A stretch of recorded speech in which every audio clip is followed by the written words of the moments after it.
sink or swim. I follow you off of the deep end. Hey, what's going on, everyone? I'm Jaren, and today we are talking about Aquaman and the Lost Kingdom. In this latest DC sequel, Black Manta seeks revenge on Aquaman, wielding the power of the Black Trident. Aquaman must forge an alliance with his half-brother Orm in order to defend Atlantis.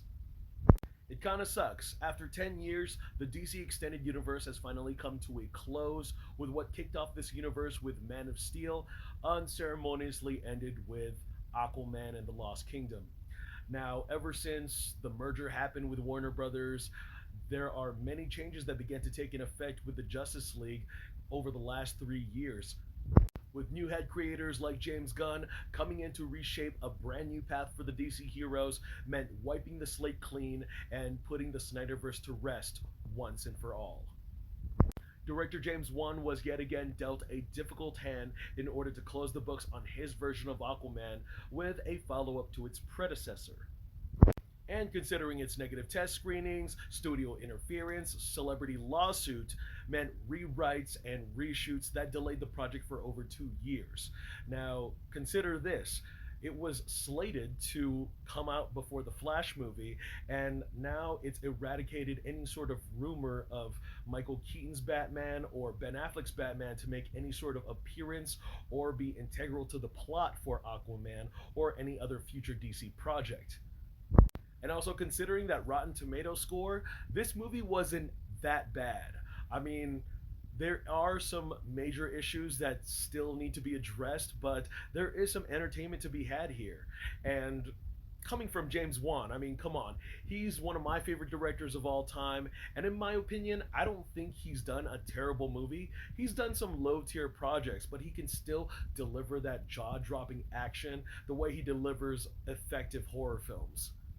Now, if you were a fan of the underwater action in the first film, there is a tremendous amount to be wowed by, including the vibrant colors and art design of the various kingdoms and territories that are just quite immersive. There's also an extended use of CGI, which means that there are more sea creature characters to interact with our main cast. One of my favorites would have to be an anthropomorphic squid named Topo. He really joins Aquaman for the adventure, and he really adds a few gag moments. Necrus, aka the Lost Kingdom, had my favorite set piece and army of the mythological evil. You know that James Wan was having fun when he could just play around with the elements of horror and execution with a DC movie, and then also squeeze in some disturbing images of the dead and get away with some gleeful jump scares when it comes to our villains and monsters. There is a lot of exposition in the first half of the film, and it's kind of played off for humor, like in the Thor movies. Now, I know that a lot of fans might find that a bit of a drag, but for those who have not refreshed themselves with the first film recently, might find it as a comforting recap. One of the strongest elements that I have to commend the sequel for would have to be the brotherly dynamic and buddy adventure slash buddy comedy with Arthur and Orm.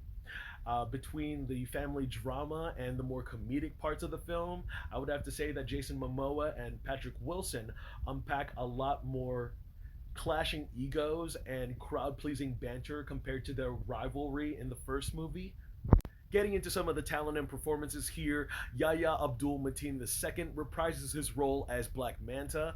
I love how the camera work establishes him as a much larger threat than the last movie, and you know what? I was slightly let down after the very first confrontation he has with Aquaman in this installment, because there is some levity to his personality when it comes down to the tension between them. But as the story progresses and the Black Trident begins to possess his character, he just becomes another angry dude that begins to spiral into madness, and he ends up talking a much bigger game than what he's actually going to do. Now, I know those of you who are wondering of how much of Amber Heard's Mara was going to be integral to the plot. Unfortunately, she is in it quite more than I was expecting from the trailer. I know that those who are or aren't familiar with the lawsuit with her and Johnny Depp might feel a little discomfort or sensitive with how much she's involved in this film, especially with all the behind the scenes drama that occurred behind the scenes.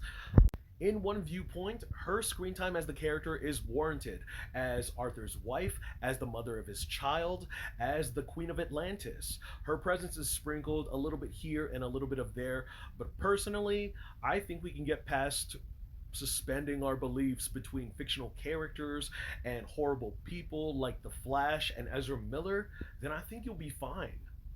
Patrick Wilson has always been the right hand actor to work with James Wan in a lot of his projects, so I thought it was interesting that this time around we got to explore just a little bit more of the spiteful half brother. And I gotta say, Orm was likable this time around. This is kind of his redemption arc. And just like Arthur, he has mommy issues and he has a complex about them not growing up together. So even when there's an attempt at brotherhood, it's just a little difficult for them. We also get to flesh out a little bit more on his prejudice with the surface dwellers, which has prevented him from enjoying any sort of delight above the ocean. And I was also nervous that the personality and the relationship between Arthur and Orm was way too similar to Thor and Loki. And surprisingly enough, they offered a refreshing flavor to it. Last but not least, Jason Momoa is not quite the same as he was before. Sure, he's a king now, a husband, a father. I mean, I praised him for his over the top and quirky performance in Fast X, and I love what he brought to the hero when he was first introduced to the DCEU. But, I even love Jason Momoa in real life because he's the hang loose, down to earth local brata, and here he does exactly what I dislike Dwayne Johnson and what Chris Hemsworth has done in their recent roles in their career as of late. They're he's parroting himself. Nearly every opportunity he had was treated as a joke. And I'm not gonna lie, there were a few whimsical one liners that got me, but it was just way too much. And they even took a jab at the Marvel Cinematic Universe and how they started to end the movie. That was the weird cherry on top. Now, I'm being very vague, but for those of you who did see the movie, tell me not. It really felt like Iron Man. Overall, Randall Park had a lot more to do in this movie than I was expecting. Nicole Kidman definitely got sidelined. Um, with the amount of reshoots and time that they had to improve and release this, I think that they missed an opportunity to have the Justice League close out this universe together, united for one last time, even if it was just for a small cameo.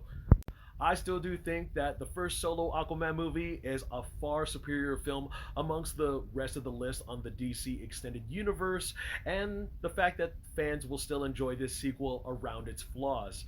I do think that this is probably my least favorite James Wan movie, but it is still worth checking out on the big screen.